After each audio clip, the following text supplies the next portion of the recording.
Durant notre quarantaine, nous avons parcouru un chemin de croix. Au bout de ce chemin, il y a la croix. Et sur la croix, Jésus était devenu momentanément sans Dieu. Et nous aussi, nous avons des espaces dans notre vie où nous nous sentons sans Dieu.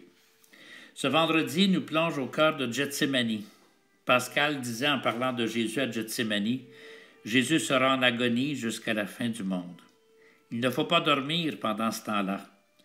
Il est en agonie partout où quelqu'un est plongé dans la tristesse, la peur ou l'angoisse, dans une situation sans issue. C'est vrai, nous ne pouvons rien faire pour le Jésus agonisant de l'époque, mais nous pouvons faire quelque chose pour le Jésus qui agonise aujourd'hui. Chaque jour, nous entendons parler de tragédies qui se déroulent dans le monde et dans notre coin de pays. Combien de jardins des Oliviers, combien de Gethsémani dans notre paroisse, dans nos familles. Ne laissons pas seuls ceux qui ont à traverser leur jardin.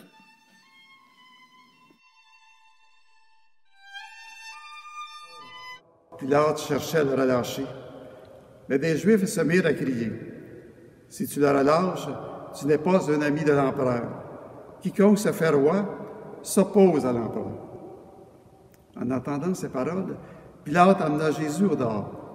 Il le fit asseoir sur une estrade au lieu dit le dallage, en hébreu Gabbatha. C'était le jour de la préparation de la Pâque, vers la 6e heure, environ midi. Pilate dit aux Juifs, « Voici votre roi. » Alors ils crièrent, « À mort, crucifie-le. » Pilate leur dit, « Vais-je crucifier votre roi? » Les grands prêtres répondirent, « Nous n'avons pas d'autre roi que l'empereur. » Alors il leur livra Jésus pour qu'il soit crucifié.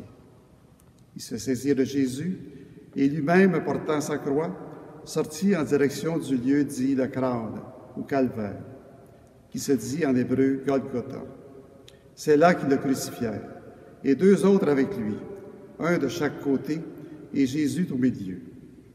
Pilate avait rédigé un écriteau qu'il fit placer sur la croix. Il était écrit « Jésus le Nazaréen, roi des Juifs ». Beaucoup de Juifs lurent cet écriteau, parce que l'endroit où on l'avait crucifié, Jésus était proche de la ville, et que c'était écrit en hébreu, en latin et en grec.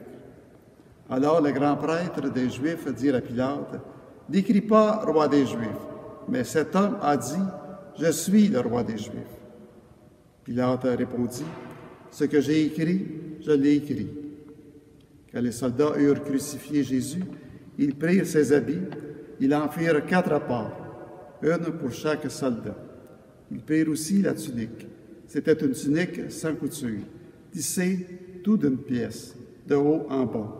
Alors ils se dirent entre eux, « Ne la déchirons pas.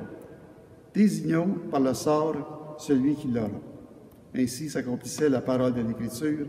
Ils se sont partagés mes habits. Ils ont tiré au sort mon vêtement. C'est bien ce que firent les soldats.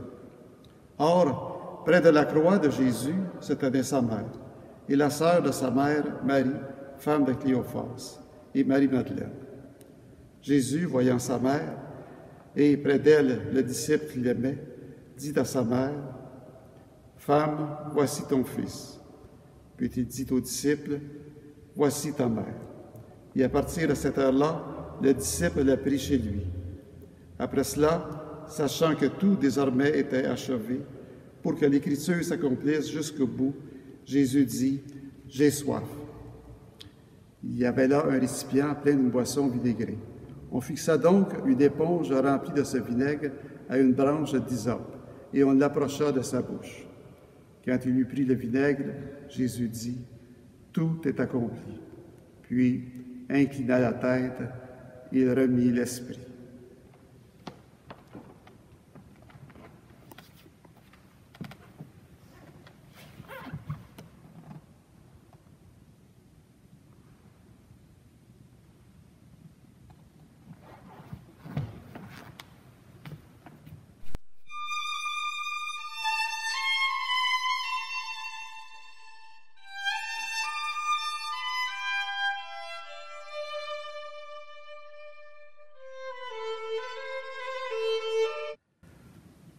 Beaucoup de familles sont ou seront touchées par la mort d'un proche, la mort d'une connaissance. Si la mort passe près de nous, sans nous toucher, on pourra lâcher un grand soupir en disant « Merci mon Dieu de nous avoir exaucés ». Il y a ceux aussi qui travaillent au niveau de la santé, de l'alimentation, qui sont pris dans ce dilemme, avoir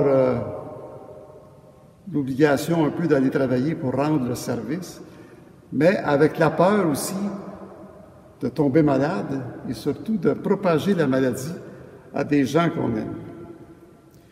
Ils sont un peu déchirés, mais je pense que la population se dit on respecte beaucoup ces gens pour leur devoir, le devoir qui résonne en eux. Il y a un peu de cela dans Jésus. Beaucoup de biblistes ou d'exégètes sont de cet avis que Jésus a, au fur et à mesure, trouvé sa mission. Alors, il savait qu'il devait faire des choses un peu formidables pour montrer qu'il était le Dieu, celui qui représentait le Père. Il a fait des miracles, il a fait beaucoup de choses, mais il s'est aperçu que ça ne serait pas assez. Il devra donner sa vie.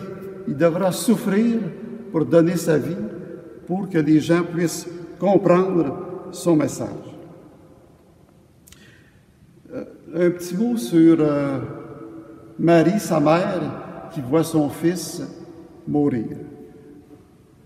Je pense que nous, cette année, nous avons perdu notre fils et on est un peu habitué avec la mort parce qu'on a perdu nos parents, ça nous touche, mais on sait qu'un jour, ça viendra. Mais quand on perd un de nos enfants, ça nous touche. Je ne pensais pas que ça me toucherait autant. Alors, mais cette mort, nos morts, les gens que nous connaissons, ça augmente en moi ma foi, en me disant que c'est pas vrai qu'après la mort, il n'y a plus rien. Il faut qu'il y ait quelque chose avec des gens que nous avons connus. Hein? La vie mortelle s'arrête, mais notre vie d'esprit, avec les gens qu'on a aimés, en tout cas, on a le goût de les revoir après cette mort. C'est un peu ce que Jésus est venu dire aux apôtres. « Je pars vous préparer une place. » Parce qu'il les connaît. On va continuer cette relation les uns avec les autres. D'accord? Pour tout cet amour que Jésus vient nous donner, pour ce désir de rencontrer les gens que nous avons connus après cette mort, rendons grâce à Dieu pour notre foi que nous avons. Amen. La passion du Christ nous donne la force de crier vers Dieu. Avec nos frères et sœurs qui souffrent, supplions-le. De tous les abandonnés et les trahis par leurs proches, Seigneur, ne sois pas loin. De tous les accablés par l'injustice et la mauvaise foi, Seigneur, ne sois pas loin. De tous les malades dont la souffrance est plus forte que l'espérance, en particulier ceux atteints par la COVID-19, Seigneur, ne sois pas loin. De tous les exclus qui ne trouvent pas dans ton Église un lieu d'accueil inconditionnel, Seigneur, ne sois pas loin. Père de Jésus et notre Père, écoute notre prière. Toi seul peux nous rendre la vie, car tu n'as pas abandonné ton Fils dans ses souffrances et ses larmes. Viens à notre aide pour que nous puissions, même en ce temps d'épreuve, proclamer ton nom. Nous te le demandons par Jésus ton Fils, notre Seigneur. Amen. À notre prochain rendez-vous au matin de Pâques, ce ne sera pas une messe, mais un montage en images, réflexions et chansons qui apportera, j'en suis sûr, une lumière, une espérance et je le souhaite, un sourire. Oui, sourire à la vie divine qui nous est donnée. Au nom de Jean-Guy Paquette, diacre permanent, et de moi-même, Benoît Côté, curé, nous vous souhaitons à vous tous qui nous suivez, mais spécialement à vous, paroissiens de Saint-Romuald et de Sainte-Brigide, un beau week-end de Pâques et à bientôt.